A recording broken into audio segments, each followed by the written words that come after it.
The contents of these books are deemed to be so profound that they could not possibly have been produced by the human mind. Please consider how implausible this is. Consider how differently we treat scientific texts and discoveries.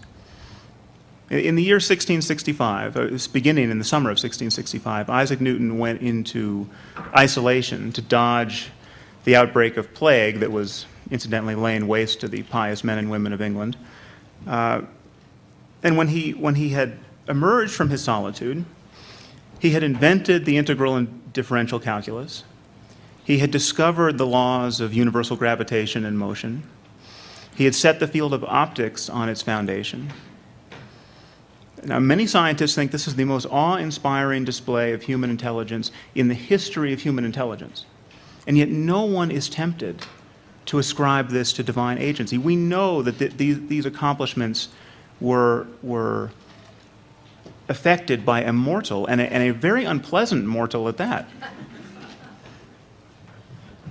And yet literally billions of us deem the contents of the Bible and the Quran so profound as to rule out the possibility of terrestrial authorship.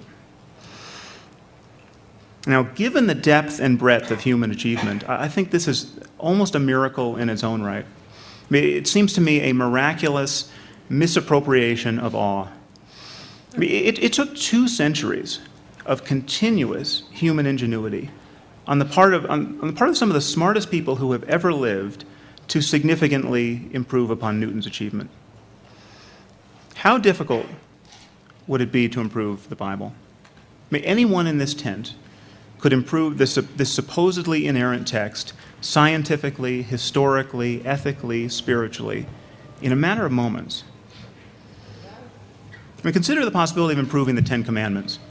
I mean, this may seem to be setting the bar kind of high because this is the only part of the Bible, the only text that God felt the need to physically write himself and in stone. Consider the 2nd commandment, thou shalt not erect any graven images. Is this really the second most important thing upon which to admonish all future generations of human beings?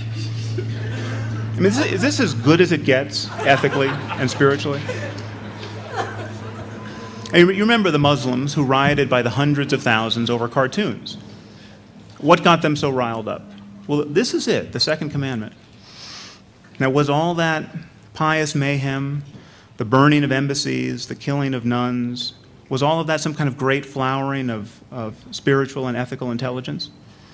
Or was it egregious medieval stupidity? Well, come to think of it, it was egregious medieval stupidity. The truth is that almost any precept we would put in place of the 2nd commandment would improve the wisdom of the Bible. How about don't mistreat children? How about don't pretend to know things you do not know? Or what about just try not to deep fry all of your food?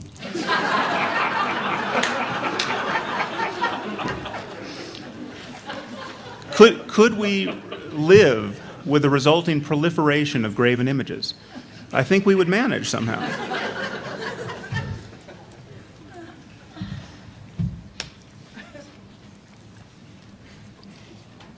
So I submit to you that there is not a person on this earth who has good reason to believe that the Bible and the Quran are the product of omniscient intelligence. And yet billions of people claim to know that they're the Word of God. In fact, 78% of the American population claims to know that the Bible is the Word of God. 70% of college graduates believe that the Bible is the Word of God.